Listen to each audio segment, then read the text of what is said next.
दोस्तों, आज मैं आपको किसी राजा महाराजा की कहानी नहीं सुनाने आई हूँ। आज मैं आपको कहानी सुनाने आई हूँ उस शेर की जिसने बिना तलवार उठाए सिर्फ अपनी कलम के दम पर सदियों पुरानी गुलामी की जंजीरों को काट फेंका। एक ऐसा बच्चा जिसे स्कूल में क्लास के अंदर बैठने की इजाजत नहीं थी, जिसे प्यास लगने पर पानी छूने का हक नहीं था। लेकिन जब वो बड़ा हुआ तो उसने इस देश का वो संविधान लिख डाला जिसके सामने आज बड़े से बड़े राजा, नेता और अधिकारी सिर झुकाते हैं। जी हाँ, हम बात कर रहे हैं आधुनिक भारत के निर्माता बोधिसत्व बाबा साहब डॉक्टर भीमराव अंबेडकर की।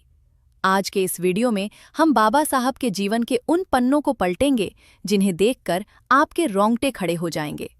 अगर आप भी बाबा साहब के विचारों का सम्मान करते हैं तो इस वीडियो को अभी लाइक कर दीजिए और चैनल को सब्सक्राइब कर लीजिए। चलिए शुरू करते हैं। 14 अप्रैल 1891 मध्य प्रदेश के महू में रामजी मालोजी सकपाल और भीमाबाई के घर एक बालक ने जन्म लिया। नाम रखा गया भीमराव।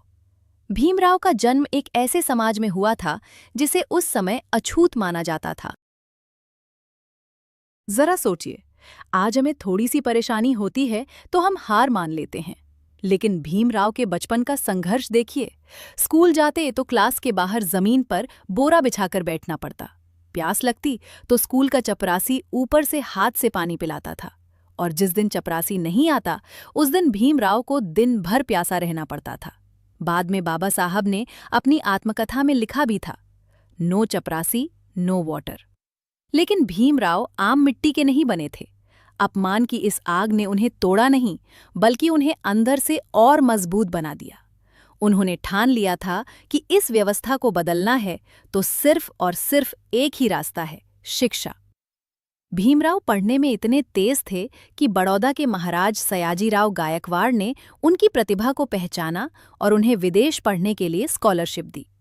दोस्तों, आज लोग एक डिग्री लेकर खुद को बुद्धिमान समझने लगते हैं, लेकिन बाबा साहब की डिग्रियां गिनते गिनते लोग थक जाते हैं। वो अमेरिका की कोलंबिया यूनिवर्सिटी गए, फिर लंदन स्कूल ऑफ इकोनॉमिक्स गए।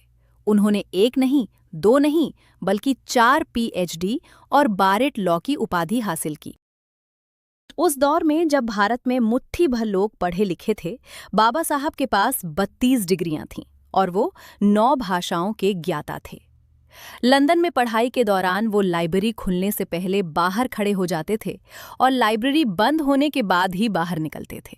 वो कहते थे कि ज्ञान वो शेरनी का दूध है, जो इसे पिएगा वो दहाड़ेगा।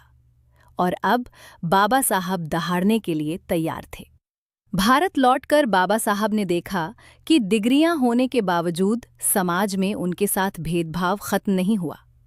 उन्होंने समझ लिया कि जब तक समाज के शोषित और वंचित जागेंगे नहीं, तब तक अधिकार नहीं मिलेंगे। और फिर इतिहास ने देखा महार का सत्याग्रह 20 मार्च 1927। जहां इंसानों को पानी पीने का हक नहीं था, वहां बाबा साहब हजारों लोगों के साथ पहुंचे और चवदार तालाब का पानी अपने हाथों में लेकर सदियों पुरानी कुप्रथा को एक झटके में तोड़ दिया। ये सिर्फ पानी पीने का आंदोलन नहीं था, ये इंसानी आत्मसम्मान की लड़ाई थी। इसके बाद बाबा साहब ने नासिक के कालाराम मंदिर में प्रवेश की लड़ाई लड़ी।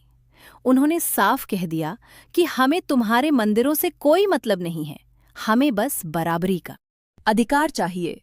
उन्होंने शोषितों को एक नारा दिया जो आज भी हर युवा की रगों में खून दौड़ा देता है, शिक्षित बनो, संगठित रहो और संघर्ष करो। क्या आप जानते हैं कि आज जिस भारतीय रिजर्व बैंक आरबीआई पर हमारे देश की पूरी अर्थव्यवस्था टिकी है, उसकी कल्पना और गाइडलाइंस बाबा साहब की किताब the problem of the rupee से ही ली गई थी। जी हाँ, बाबा साहब सिर्फ एक समाज सुधारक नहीं, बल्कि एक महान अर्थशास्त्री, इकोनॉमिस्ट भी थे। और फिर आया वो ऐतिहासिक पल जब भारत आज़ाद हुआ। देश को चलाने के लिए एक ऐसे कानून की जरूरत थी जो सबको एक धागे में पिरो सके। इसके लिए संविधान की ड्राफ्टिंग कमेटी का चेयरमैन चुना गया, डॉक्टर भीमराव अंबेडकर को। बीमार होने के बावजूद बाबा साहब ने दिन रात एक करके दुनिया का सबसे बड़ा और सबसे खूबसूरत लिखित संविधान तैयार किया। उन्होंने मजदूरों के काम करने के घंटों को 12 घंटे से घटाकर 8 घंटे करवाया। यानी आज भारत का हर नागरिक, चाहे वो किसी भी जाति, धर्म या लिंग का हो, अगर आज़ादी से जी रहा है तो उसके पीछे बाबा साहब की कलम की ताकत है। 14 अक्टूबर 1956 को बाबा साहब ने नागपुर में अपने लाखों अनुयायियों के साथ बौद्ध धर्म अपना लिया, क्योंकि वो एक ऐसा समाज चाहते थे जहां कोई ऊंच नीच न हो। और 6 दिसंबर 1956 को ये महान ज्योति सदा के लिए बुझ गई। लेकिन बाबा साहब मरे नहीं हैं। वो आज भी हर उस युवा की सोच में जिंदा हैं जो अन्याय के खिलाफ आवाज उठाता है। वो जिंदा हैं इस देश के संविधान में।